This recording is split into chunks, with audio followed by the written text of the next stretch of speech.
Hello and welcome to Topic 2, Lecture 1. And in this lecture, we're going to talk about the first part of the perspectives on justice. So this week, we're going to be focusing on the second half of Chapter 1.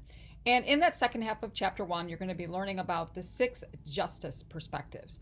And so this lecture and the subsequent lecture are dedicated to summarizing the 6 justice perspectives.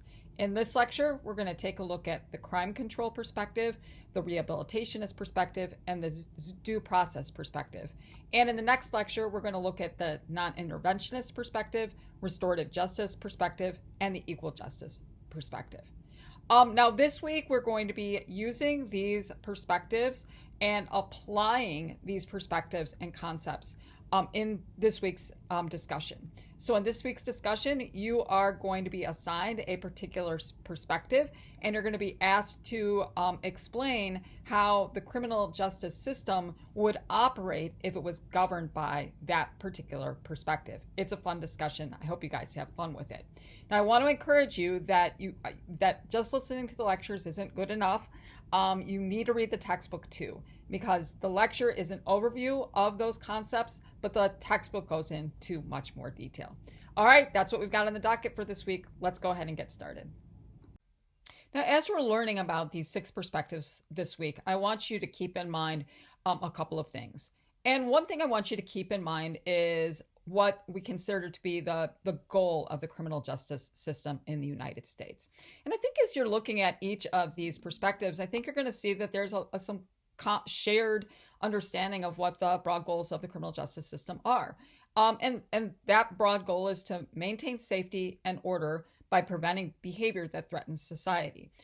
Nobody wants to live in a society where you feel unsafe, right? Where you walk out your front door and you feel like you might be a victim of violent crime, where you're driving to work and you worry about the reckless driving of others, that you feel like your life is threatened, where you go to work and you feel like things might be stolen out of your office, etc. Okay, or you might be robbed while doing your job.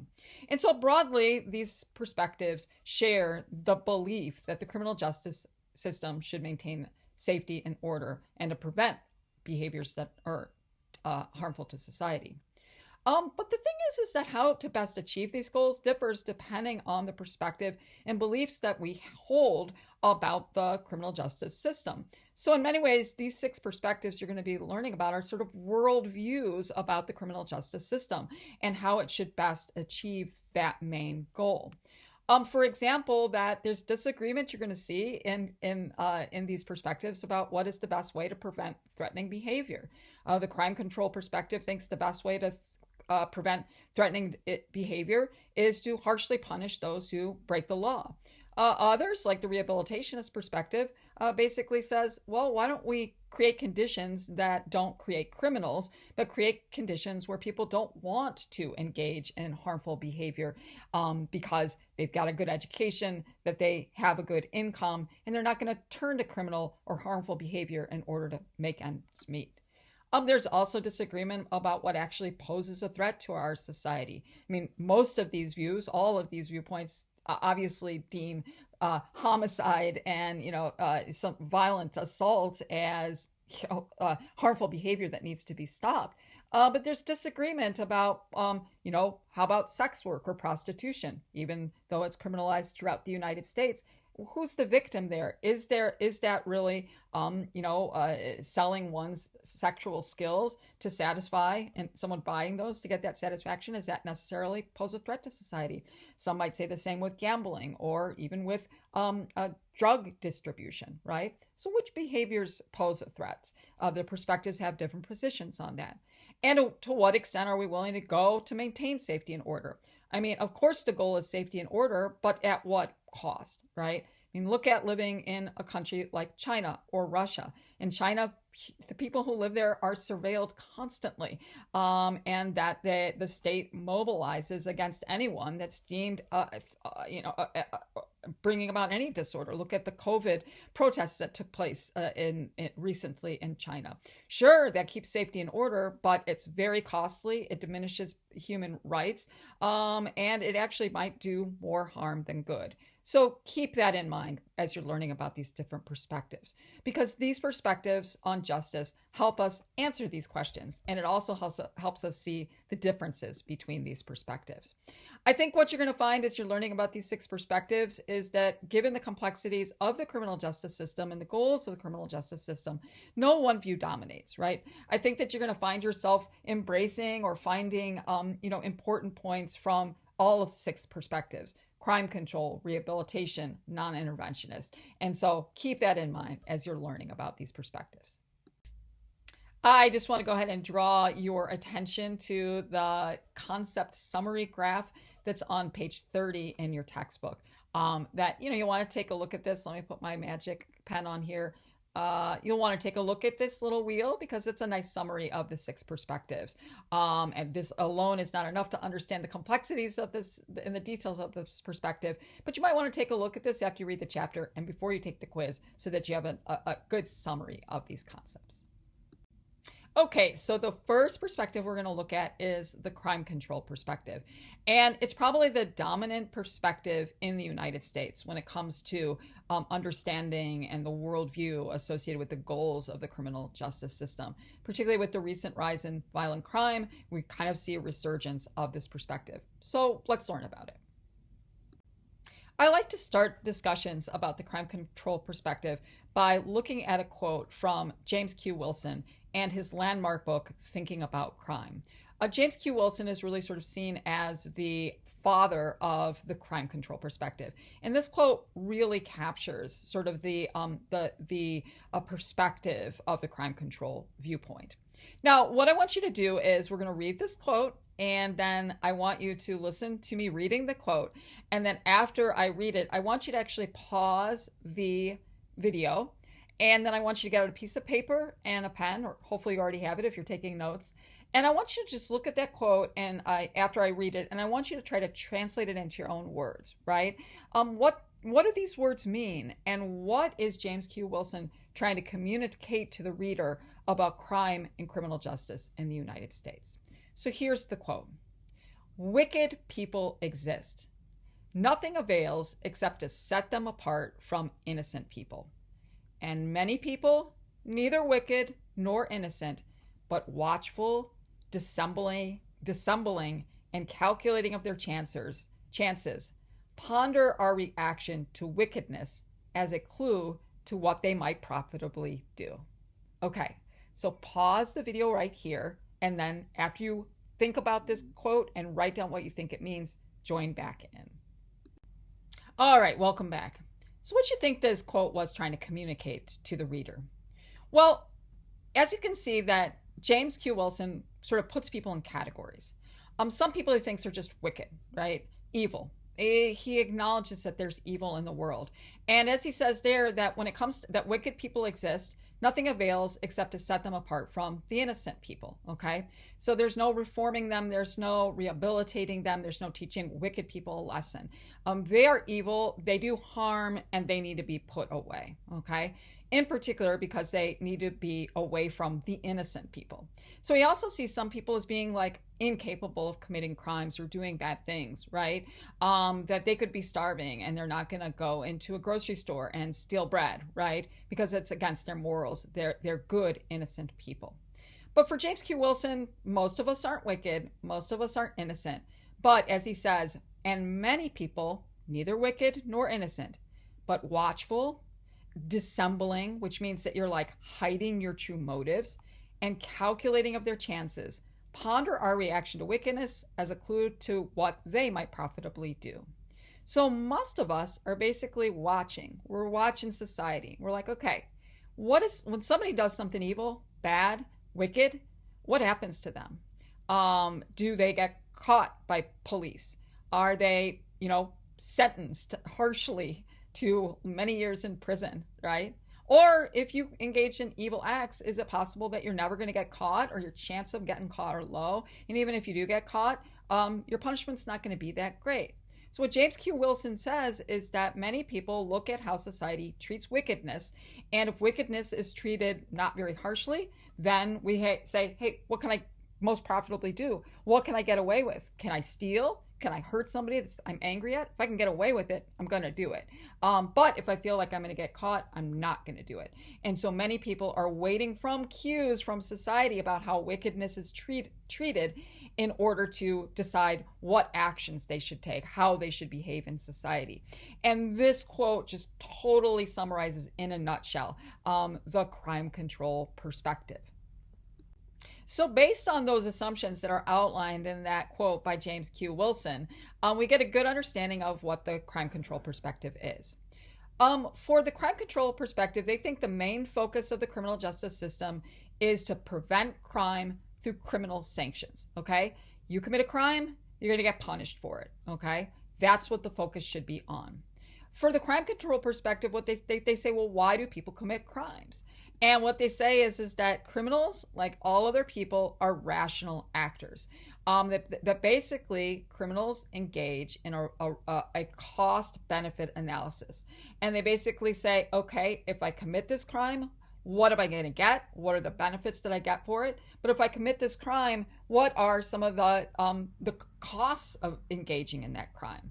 And if the benefits outweigh the costs, then they're going to engage in it. They're asking themselves, what can they get away with? Okay.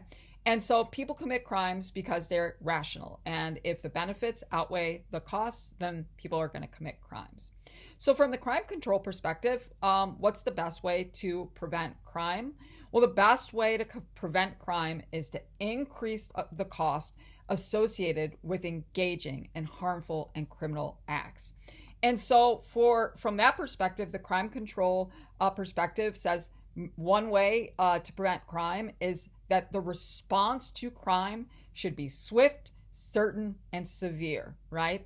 That it's swift, that if you commit a crime, you're going to be caught quickly, not in a year, not in 2 years, but the following day, right? That you should have a high level of certainty that if you commit crime, you are going to get caught, right? That the police do their job. They know how to do their job. That your percentage chance of getting away with crime is low. The percentage chance of you getting caught is high. And once you're caught, then your punishment is going to be severe, okay? Again, society communicating to the wicked, or actually to all other people, not to the wicked, but communicating to those who are thinking, should I engage in crime? No, don't, because you're going to get caught. To achieve this, a good way to prevent crime from this perspective is to remove legal roadblocks from those who are trying to be swift, certain, and severe in responding to crime. I got a couple examples here. One is, removing abolishing the exclusionary rule. Later on in the semester, that we're going to learn about the exclusionary rule, and what that is that if cops engage in an illegal search, what they find, they can't use in court. It's inadmissible in court. And so if you're not read your rights, if you don't have a proper search warrant, and you find all the drugs and the contraband, right? Sorry, Charlie, cops can't admit that in court because it was illegally collected. That's what the exclusionary rule is. Crime control perspectives get that legal roadblock out of the way, right? I mean, so the warrant, didn't have all its, I's and dotted and T's crossed, but we got the goods, we've got the contraband, so lock this person up. So that's a good example of removing legal roadblocks, giving qualified immunity to cops, allowing excessive force because they got to get the job done.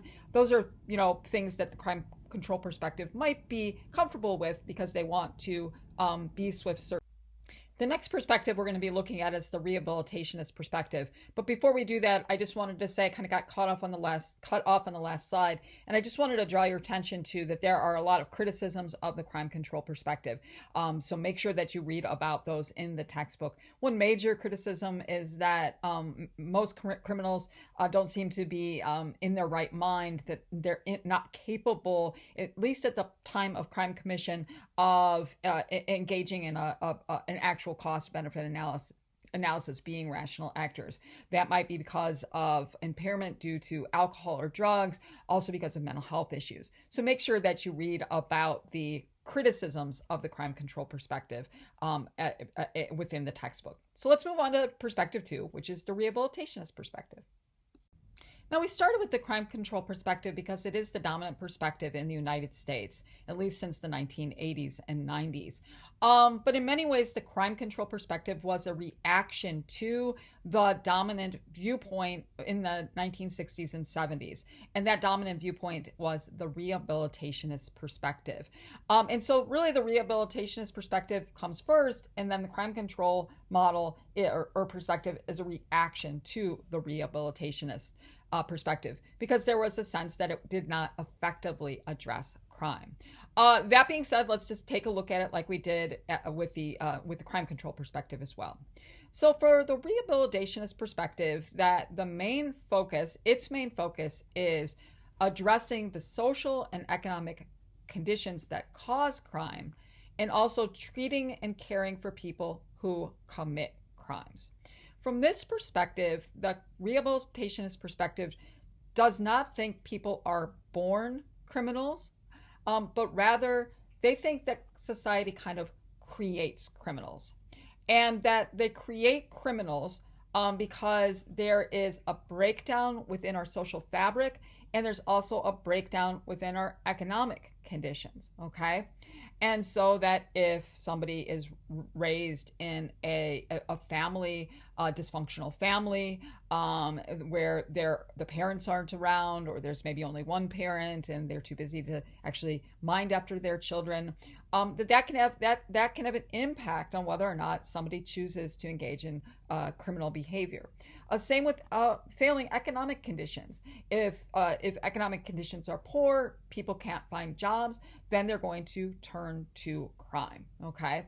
And so for the rehabilitationist perspective is they want to fix the problems in society. They want to fix our economic problems so that we create law-abiding, pro-social individuals, and that we reduce the chances that people are going to turn to a crime to make economic ends meet, or turn to crime because they didn't have the proper structure and learning that they needed within their families and within their communities. They also, focus on that people are seen as sort of sick. People who commit crimes need to be treated, okay? They need to be rehabilitated. And so they focus on treating and caring for people who commit crimes. And so that kind of leads us to, why people, from their perspective, do commit crimes.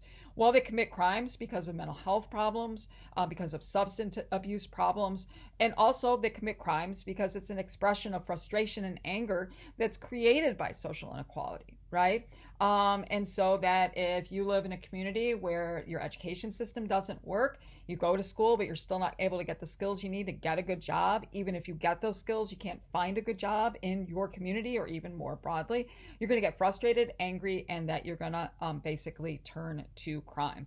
And people who abuse, drugs, have mental health problems, they might not have a lot of control over why they commit crimes. But the bottom line is, from this perspective, those kinds of people need treatment. So from the rehabilitationist perspective, what's the best way to prevent crime? Well, the best way to prevent crime is to address the conditions that cause crime. The rehabilitationist perspective sort of has a pay now or pay later a viewpoint. They basically say, look, that you can invest in communities, you can invest in a more fair economic system, you can invest in job training, you can invest in treatment for people with mental health issues. If you invest in that now, then you're basically, you're going to pay a lot less than if those people commit crimes, and then you have to deal with it at the later end, right? So you can invest in your communities, you can invest in education, or you cannot do that investment, wait for people to commit crimes and harm people within society, and then pay for that. The victims pay for it, but also society pays for it as well. And as you're going to see in later in the semester, it costs a lot more to incarcerate somebody than it does to educate somebody, right? And also the impact that crime has on families and disintegrating communities, that's really costly as well. And a lot of that, from this perspective, could be prevented if we make that investment at the time.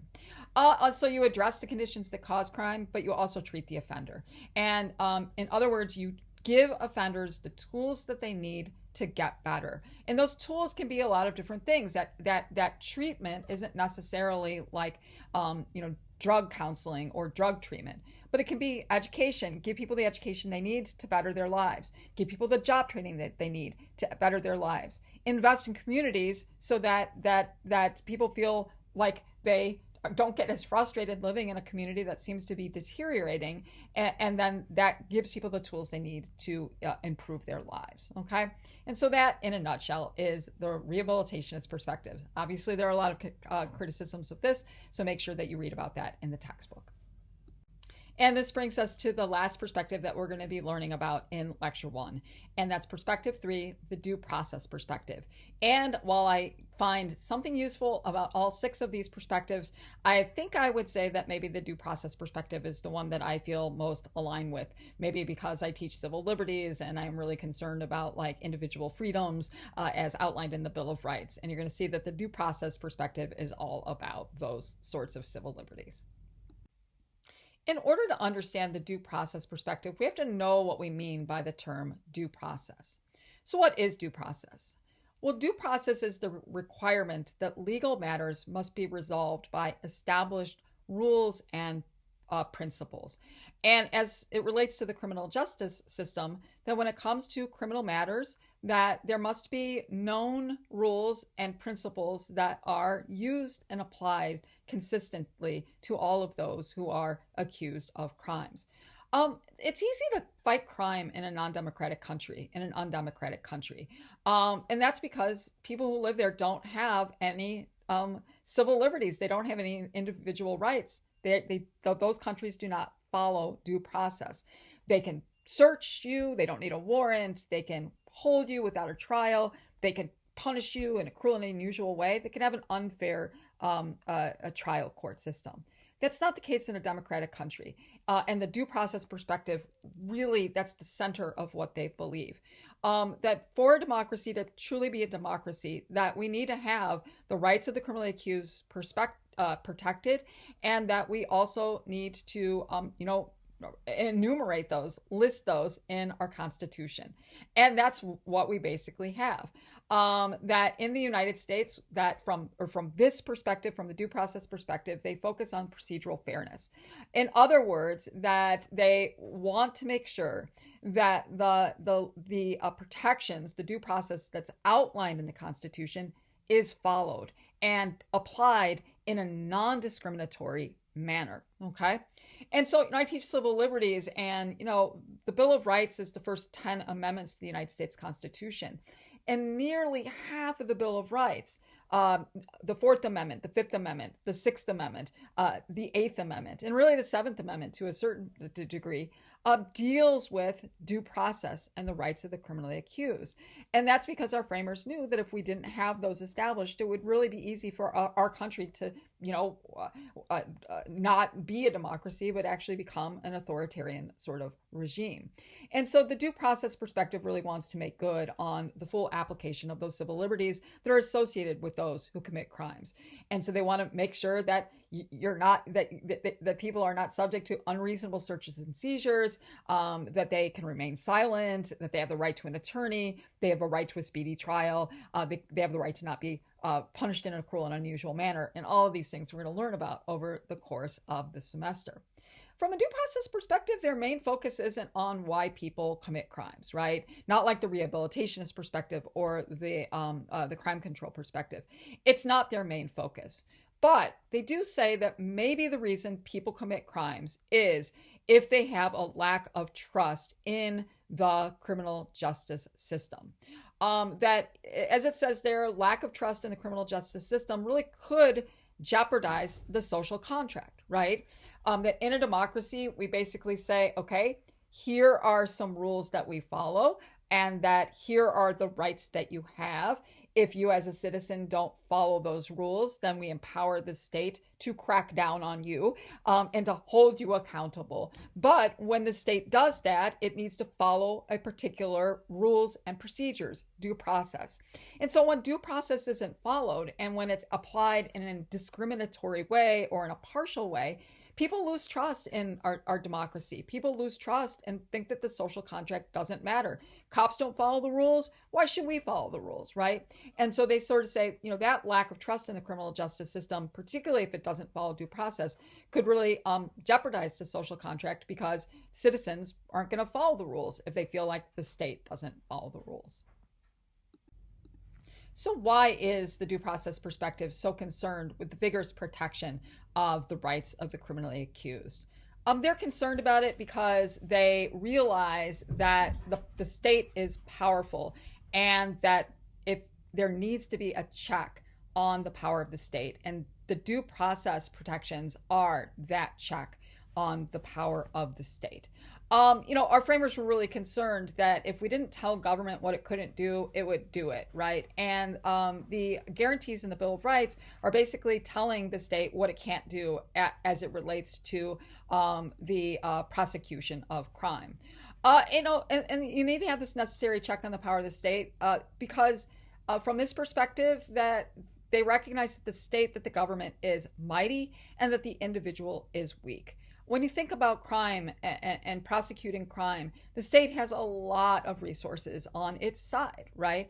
For one, people, hey, that's what the government should do. They should prosecute crime. But there's a lot of resources and there's a lot of money that's put into fighting crime in the United States, as there should be, right? We don't want to live in a country that is overrun with crime. But that doesn't mean that the state can do whatever it wants. And when it comes to crime control, that the state is mighty, but the individual is weak. The individual is weak in relationship to the government in even a normal calculus. But when that individual is the criminally accused, the criminally accused is in a much weaker position. And that's because, most people assume that those who are accused of crimes are guilty and that maybe they don't deserve due process. And so that's why the due process perspective really wants to make sure that there's these vigorous protections. It's a necessary check on the power of the state. They also think that it is a greater crime to punish the innocent than to let the criminal go free.